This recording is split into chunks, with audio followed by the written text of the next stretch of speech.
Men and women typically fall into one of four unique groups. As a matter of fact, those people tend to react in a rather predictable way when faced with circumstances and situations. In this video, you would find out you belong to which one of these four groups. And then relate yourself to your date, who can belong to any of the four groups. This would be a detailed video. So grab popcorn and enjoy the video.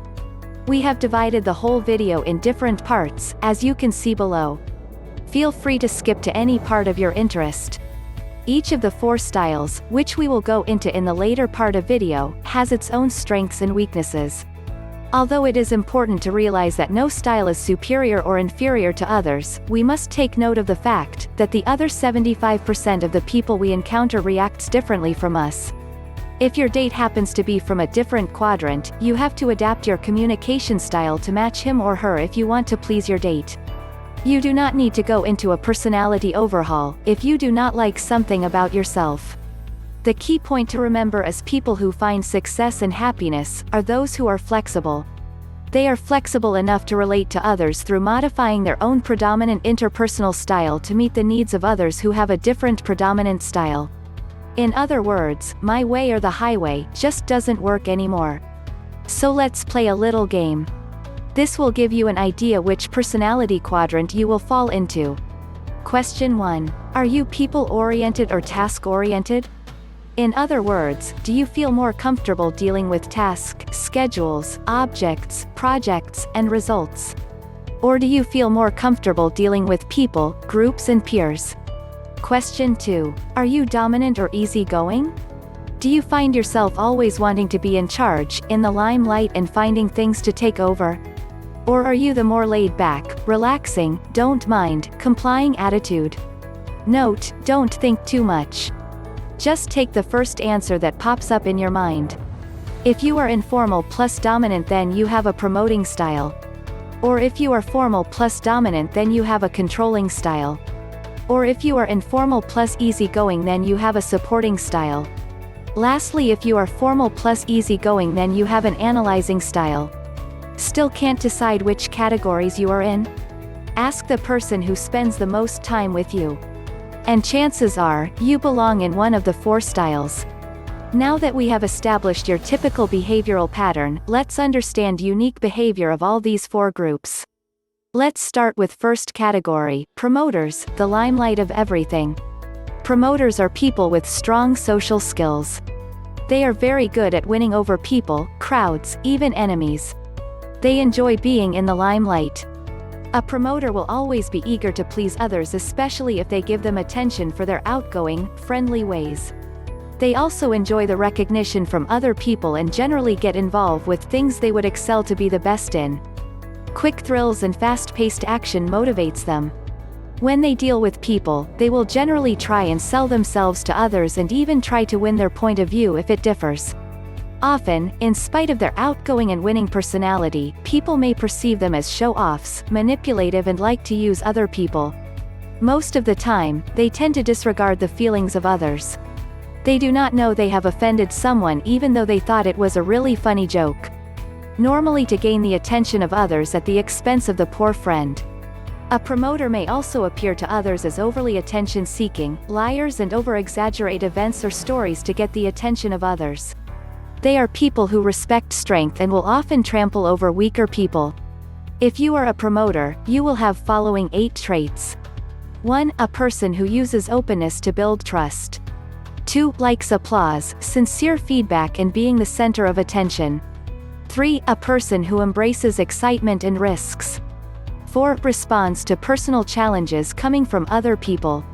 5. Tends to save effort. 6. Likes to gain visibility and exposure in the eyes of others. 7. May appear overcommitted but underdeliver. 8. Will be influenced by anything that appeals to them emotionally. Now let's talk about the second category. Controllers, the power to control everything. Controllers are typically people whom others perceive as a very active, independent, self-confident and results-oriented kind of person. He or she may appear to be bossy at times or even disregard other people's feelings when it comes to getting things done. They are very forceful and strong-willed and may tend to take charge of everything, especially when they see a colleague, project partner or subordinate doing something wrong or slowly. They usually appear rushed and will do anything to save time in the name of efficiency. They also have very high standards and will be seen as very competent in getting the job done. But they may push people too hard and sometimes even wondering why those people don't respond to orders or move too slowly. Controllers also tend to lack patience when dealing with others. They don't like repeating instructions and solving the same problem over and over again. A controller's need for personal success will also become counterproductive, as they limit their ability to work as a team with others. Because they will hoard all the tasks to themselves. If you are a controller, you will have following 7 traits. 1. Obsessed with efficiency and saving time. 2. Enjoys beating your opposition to the ground. 3. Measure the value of everything in results. 4. Gets along well with people who will comply with you. 5. Likes to find out what is the solution to getting things done. 6. Does things that gain immediate result. 7. Thrives best when given the freedom to make all the decisions. Now let's talk about the third category, supporters, at peace with everything. Supporters are very good friends. They are very casual and likable people that would go all out to please others. They are the peacemakers. They tend to minimize conflict with other people. When it comes to making decisions, they generally let others make the decisions. And will rarely turn down the request.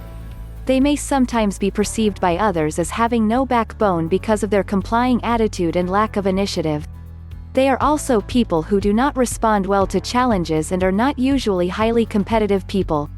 This is because they do not want to hurt the feelings of others when winning or losing in a competitive environment. And may even let others double in to preserve the friendship. They are people who respond well to orders, especially from controllers. This makes them very easy to supervise, but not when it comes to having them do things on their own without supervision. They also tend to lack interest in planning and goal setting and may need to be more ordered when it comes to doing things. Sometimes, it is no point asking them for honest or critical advice because they tend to sugarcoat the feedback in an effort not to hurt anyone.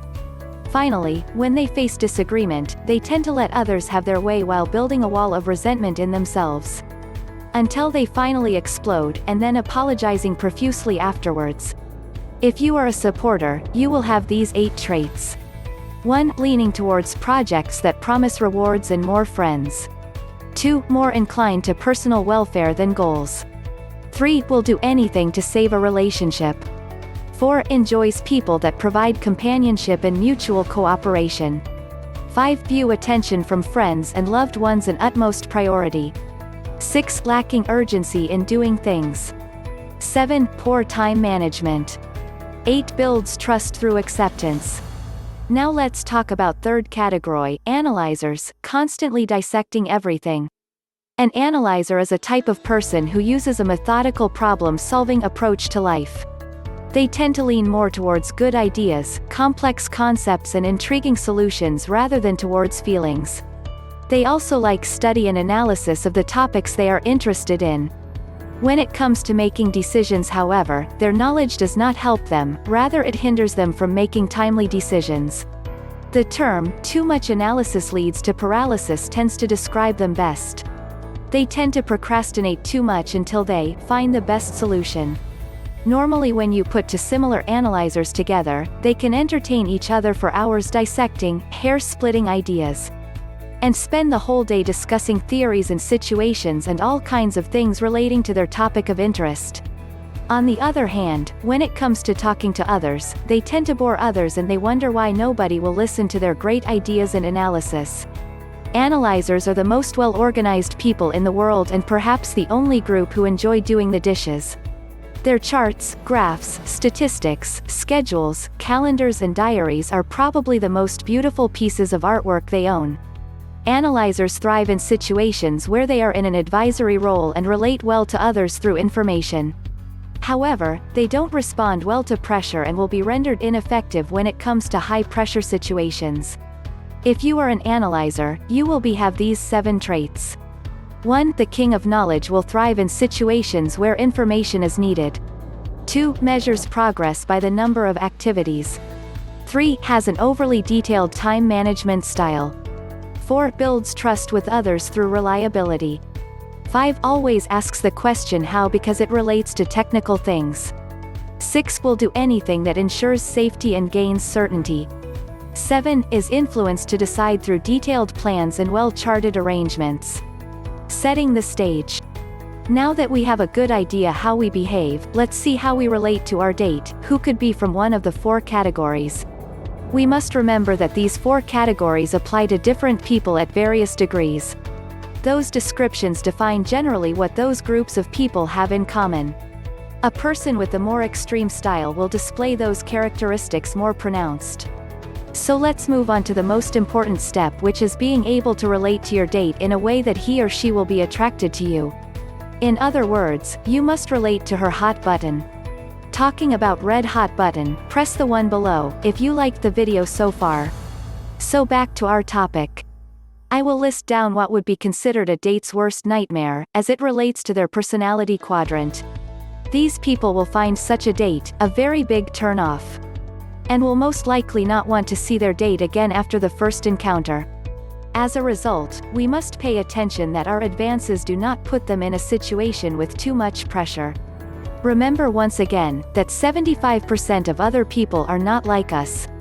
So it helps to anticipate how they will react to situations, and the predictability of their actions will help us to make intelligent guesswork.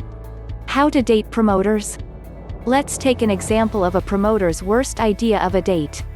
Hi, Air. I have got our entire outing thoroughly planned out for tonight, okay? First, we will come over to my place where we will be watching documentaries on the developments of the decades, and then we will head over to the restaurant nearby to have a meal. The restaurant has planned out the entire program where the food will all be served according to the order listed down on the menu. And they will be featuring a live band that will play songs that are enjoyed by the majority of the people. After that, maybe we can head over to the library to do some reading. Don't worry, there's no pressure for us to rush anywhere or do anything overexciting. In fact, we won't bump into anyone at all because nothing can go wrong on this date. So how's that? A promoter's worst nightmare is predictability. They don't like things to be predictable and boring without any element of excitement or visibility. How to date a promoter, if you are an analyzer. Cultivate your social skills and learn to show more emotion when you talk. Don't show apathy when relating to others. Be a good listener. Promoters love to talk and listen to you sound excited and concerned. It is easy to get to their hearts if you shower them with attention and openness. Don't give too many details to the promoter. Your constant rambling about theories and ideas will make them turn off their minds if they find you boring or cannot relate to your analyzing style. If you close yourself up too much, the promoter will have little chances of relating to you and you will ruin your chance for a second date. How to date a promoter, if you are a controller. Never ever focus too much on the end result of the date. Learn to loosen up a bit and enjoy the process of dating because promoters love going through the process. If the promoter is talking and you butt in too much when trying to offer your own idea on the way things should be, you are stealing the limelight away from the promoter. Take your time to understand and relate instead of rushing. If you enjoy the freedom of making the decisions during your date, you can always set up the date with lots of surprises and excitement. Promoters respect strength, so show them you as a person are up to the challenge, but don't appear bossy or pushy. How to date a promoter, if you are a supporter. Supporters are a good match for promoters. They enjoy pleasing their friends and the promoters will dazzle them with their stories. However, there is a tendency to let the promoter walk all over you, and if you give in too much, you will develop resentment and it will spoil your idea of a good date. Promoters also like to move from one exciting place to another, so don't spoil their mood by lacking urgency and being too laid back. How to date a promoter, if you are also a promoter. It is fun when two promoters get together and have a raging time together. However, it might not turn out to be the case when one promoter tries to steal the limelight from another. It will become a competition of who tells the better stories or does the more outrageous thing, and the date might turn out to become a disaster. Don't be too quick to jump the gun. Pause, check if everything is okay, or count to 10 if necessary. Also, don't overcommit to your date if you are not ready to be serious. There is a tendency for promoters to promise or commit too much just to be in the limelight. Warning signal: if you are doing something wrong at a date, you will see the signs when a promoter reacts to it by talking too much. That is how they will initially react to pressure. If you do not adapt, they will start throwing a tantrum and you will fail miserably in your date. Now let's talk about second category, how to date controllers. Let's first take an example of a controller's worst idea of a date. Hi, darling. It's so good to see you. Oh, about tonight, don't worry. You don't need to do a single thing. I have chosen everything for you. The food I have ordered for our date tonight, it is fixed so you don't have to decide what you want to order. And our movie for tonight, oh, you are gonna love it. We are gonna watch The Titanic, again, where we can both sit still for hours and hold each other's hands and just contemplate on the love of the main characters. Oh, I just love the way that romance blossoms all the way till the tragic end. It is just so touching, thinking about it just makes me wanna cry all over again.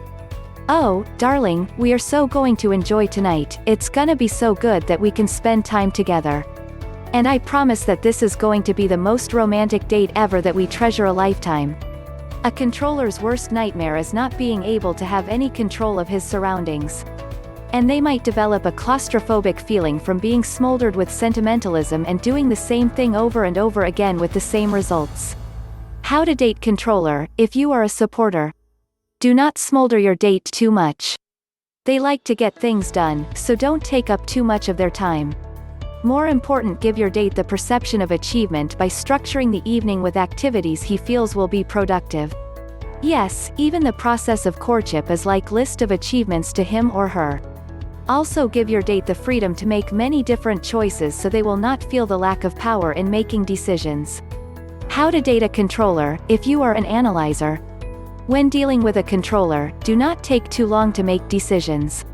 You may enjoy the process of thinking it over, but the controller is more concerned with getting results. The greatest problem with analyzers is that they perceive activity as busyness and think that it is productive, but to the mind of the controller, it is not. Learn to comply with the controller to get to his or her heart. When a controller shares an idea with you, try not to offer your detailed analysis to counter his proposal. If it is possible, comply with their need to be in authority and structure other ways around it.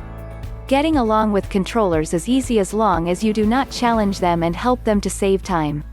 How to date a controller: if you are a promoter.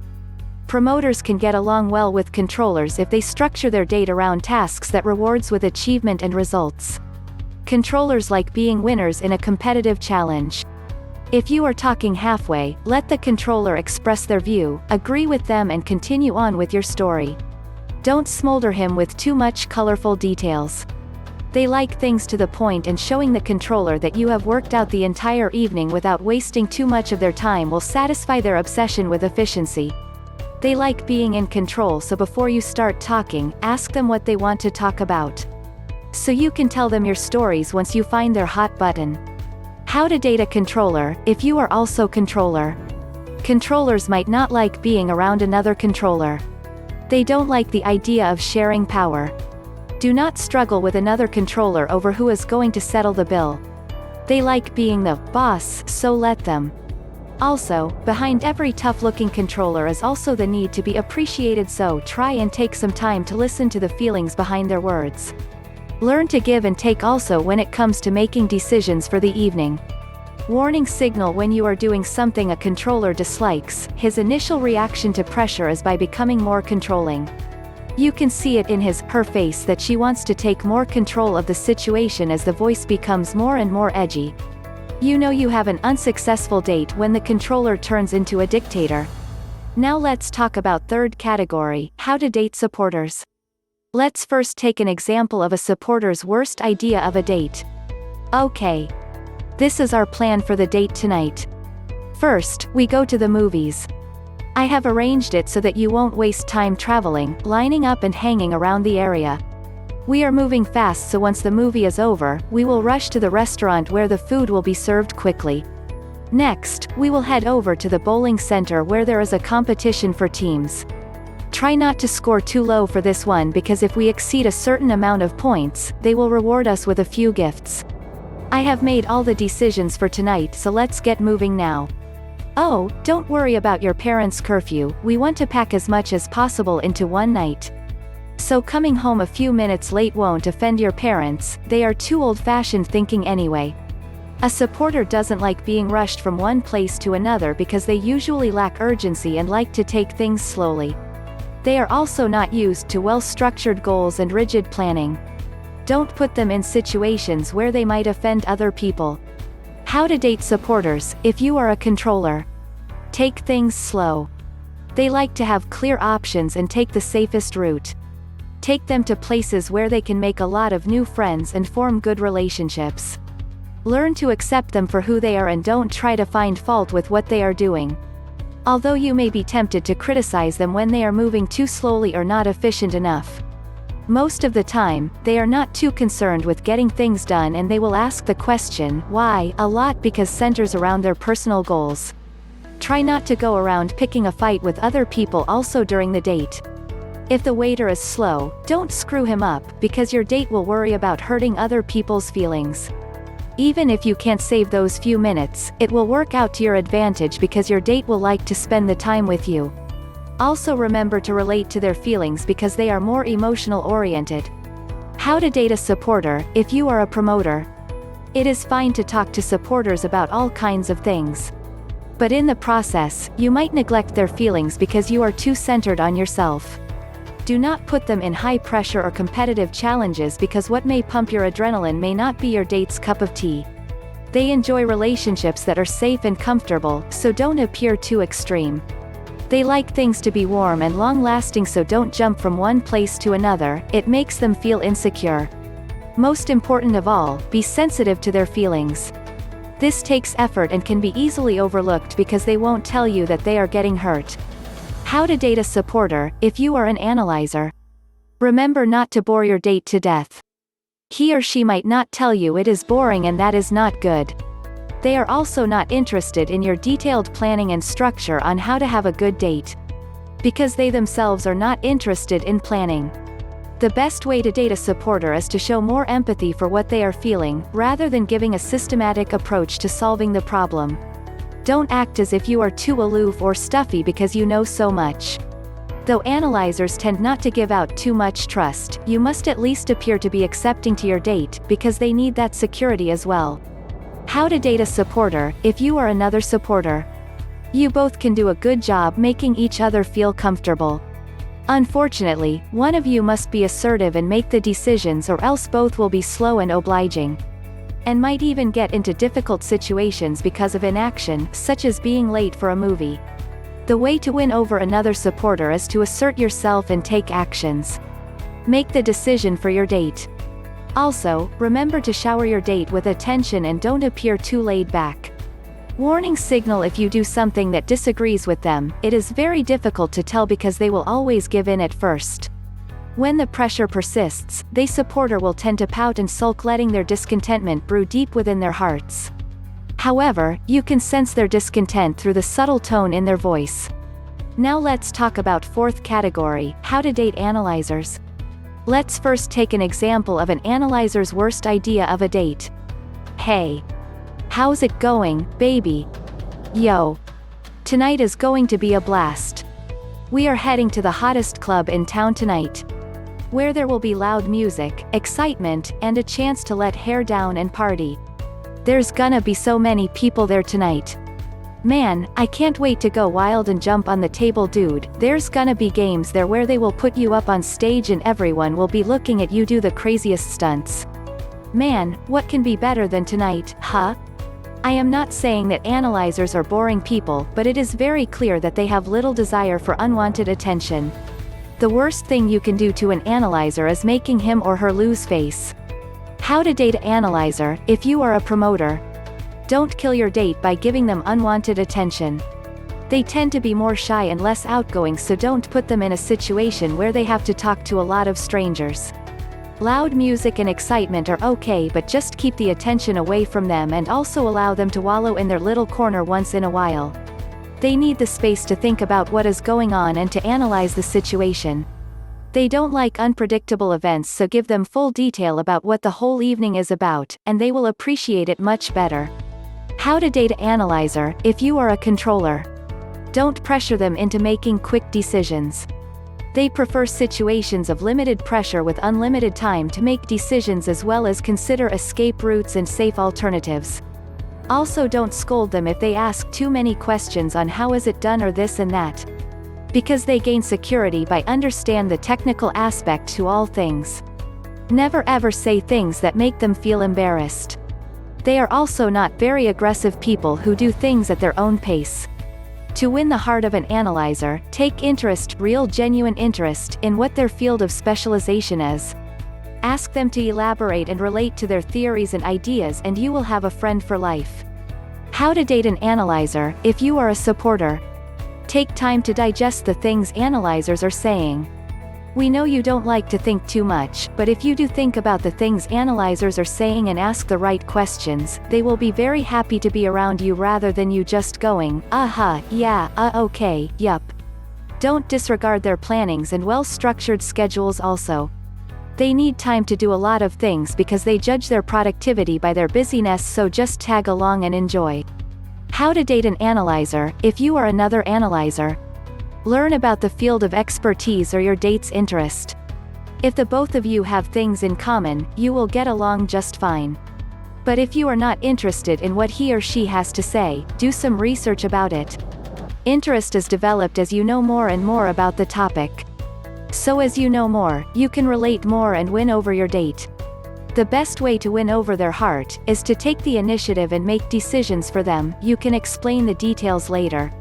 Warning signal. An analyzer's warning signal is very easy to spot. He or she will fall completely silent. If pressure persists, the analyzer will enter a state of withdrawal and block themselves up for the rest of the date. Being everything to everyone? Of course we can't be everything to everyone. We must also be ourselves, or else we will come across fake or unnatural. But hey, dating should be a fun-filled activity, and we hope the guidelines we have provided in this video can help you with your date. Remember that there are always different degrees of the 4 quadrants, and there are even people who might fall somewhere in the middle of 2 or all 4 of the quadrants. Once you have learned to communicate well with others, you will have no problems getting a date or pleasing your date. Have fun and happy dating. Please like and share this video with your friends.